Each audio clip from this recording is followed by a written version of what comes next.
The budget will be delivered in 2 hours, and with inflation running out of control, the budget deep in deficit and debt, the cost of living crunch is on, and it's being supercharged by rampant electricity prices.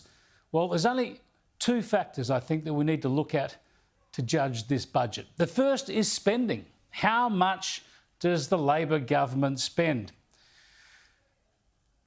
That is, will Labor actually rein in the prolific government spending, or will it just go for the usual Labor spending spree in areas it sees as politically or ideologically advantageous, such as the extra leave entitlement is already announced? I think we all know the answer already from the pre-budget announcements. We can't afford new spending. We can't afford what we've got already. And so far, Labor's promise to increase real wages and bring down electricity prices are two very sick jokes. So the other factors to watch tonight is energy. There will be more spending on renewable energy, and that's the very spending that's produced our energy crisis. So look out then also for more forecasts of even higher prices, and look out for how they're going to feed into inflation overall.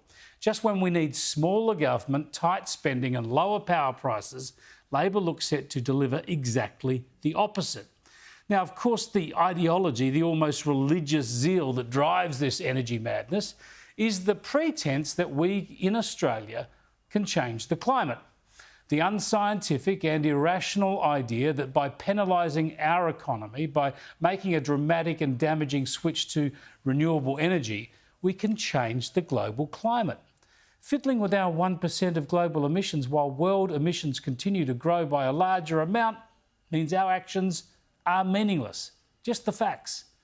Yet Labor is so focused on its climate change obsession that in Parliament today, the Prime Minister was talking about the latest floods in our land of droughts and flooding rains and pretending that they are something new or more prevalent.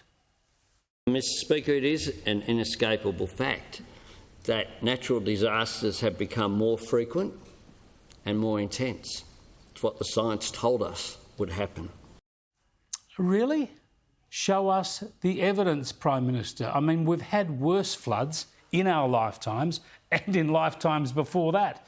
It was only a few years ago during a bad drought, a drought which was not the worst we'd faced either, but all the same, we were told then that drought would be the new norm.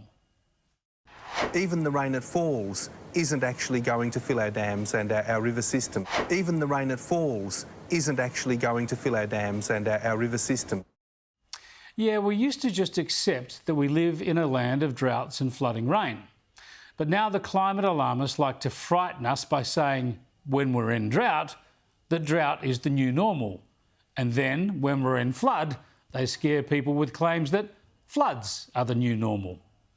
It's really about time our political leaders got a grip and just dealt with reality, rather than making everything a catastrophe so that they can style themselves as saviours. Just fix the budget, get government out of our lives, and make sure we plan and prepare for the floods, droughts and fires that have always come our way and always will.